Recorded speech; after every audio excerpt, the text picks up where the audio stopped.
It's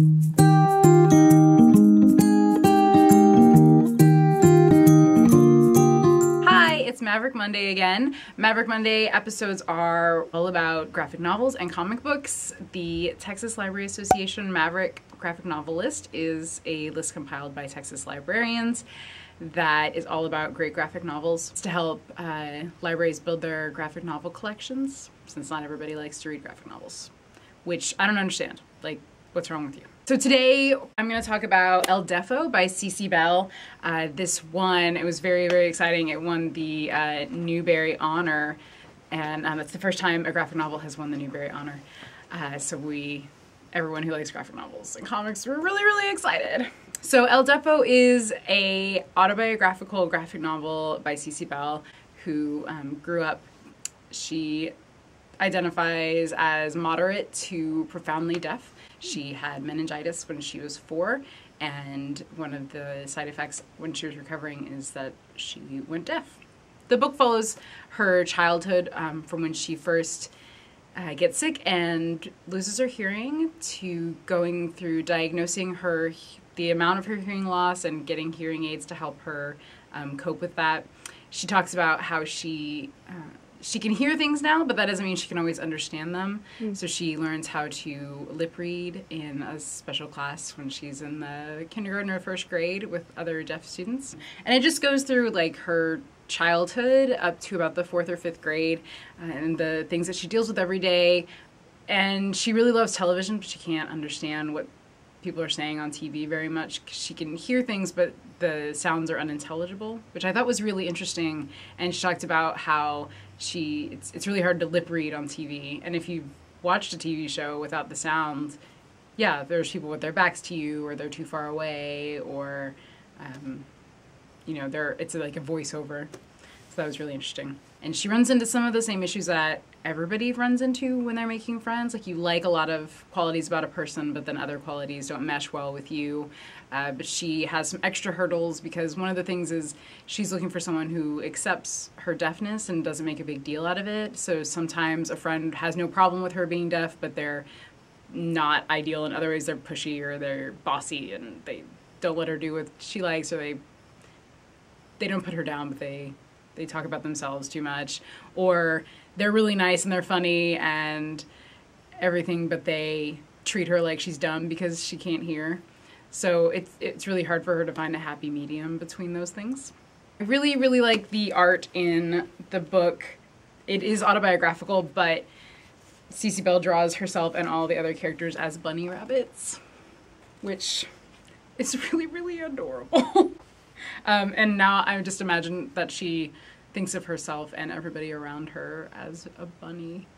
And I think that would be a fun way to just live your life, just seeing everyone as giant bunny rabbits. Lisa just pointed out that it's interesting because bunnies have long ears, and maybe that highlights because she puts in these headphones that have, she's got a little pack that she wears, and she's got headphones with the cords, and that really highlights because you can see them in every scene, and there's like the very obvious difference between her ears with the headphones and other bunnies' ears without them. She uses a couple devices that are really interesting whenever she talks about feeling isolated and on her own and different from the other kids and people who can hear, because she just feels like she's on her own planet.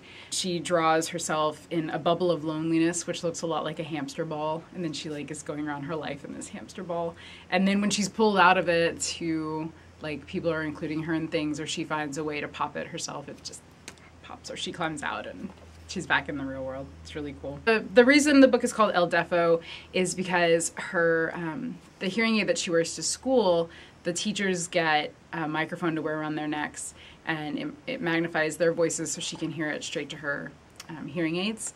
And so she feels like she's got superpowers because she can hear the teachers, wherever they are. So even if they're on the other side of the school, she can hear them. Like, she can hear them go to the bathroom. So she feels like she's got superpowers, and she thinks of herself like a superhero, and she calls herself El Deafo to help her cope with difficult situations, she imagines that she's a superhero handling those situations, and the people who are giving her problems, she imagines them as villains and stuff, and it's really fun. There was one line that I really liked where she's talking about being a superhero, and somebody asks her, like, she's feeling really confident about herself, and someone's like, "Are you deaf?" Which pops that self-confidence bubble, and she says, "Superheroes might be awesome, but they are also different, and being different feels a lot like being alone."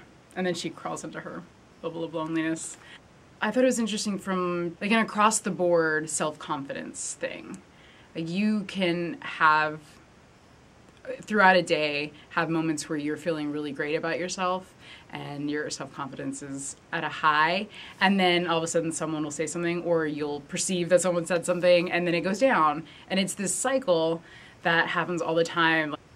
I liked that, like, she really pointed out that some of the time, most of the time, she's just this normal kid who's going about her life, and it's not a problem to her, but then other people treat her like it's a problem. And so it's this cyclical thing, and I'm not deaf, and I don't have hearing problems, but I found that I could really relate to that in that way. So Lisa was just pointing out that books like this are really important because they normalize people with disabilities, and you don't get that a lot. Like, I think we get it more and more. There was a book on the Bluebonnet list, Counting by Sevens, which has actually been optioned to be a movie, and the character has some obsessive compulsive issues, and there are books out there, and it's awesome, and we need more. And I love that this is like a good starting point. It's middle grade. A lot of the ones that I was thinking of that just came to mind were more young adult, like Sisters by Raina Telgemeier, which is awesome. You should read Sisters, and Smile, which is the first book in her autobiographical series. And they're for an older audience, but this is for younger kids younger kids can be jerks. Just today, a young person that we know didn't come attend a program because she'd had a rough day at school because somebody was mean to her. And books like this that are going to be popular across the board, it's really going to help those kids who they feel victimized because they are different, and then I'm sure it will help the kids who are doing the victimizing realize that, oh, like, that's not cool. Why would I do that? Just, yes. Good point, Lisa. Good point. Yeah. All kinds of people dealing with all kinds of issues and struggles, because that's what makes up the human condition. That's what makes up the world, and we need to see that. Because we read books to get into other people's brains, into other people's lives, into other worlds, and if every world is the same and every person's struggles are the same, book after book after book after book, that's boring. So, El Defo by CC Bell, you should read it. Before we wrap this up, I wanted to talk about the exciting news that we got last week in the comic book community. Marvel announced that they were doing a new series of Avengers, and it's going to be all female, which is so exciting. And even more exciting, 2 of the Avengers are going to be from my favorite Marvel series, which is The Runaways. So Nico Minoru and Carolina, or Lucy in the Sky, are going to be in it, and I am so excited. I really wish Gertrude Yorks was going to be in it, but if you read Runaways, you know why she cannot. But so excited, all female Avengers. That is it for Maverick Monday. So I hope you do all those nice things you can do on YouTube. Like this video, subscribe if you don't already. Comment below, tell me if you've read El Defo, and if you liked it, or tell me if you're excited about the new Avengers.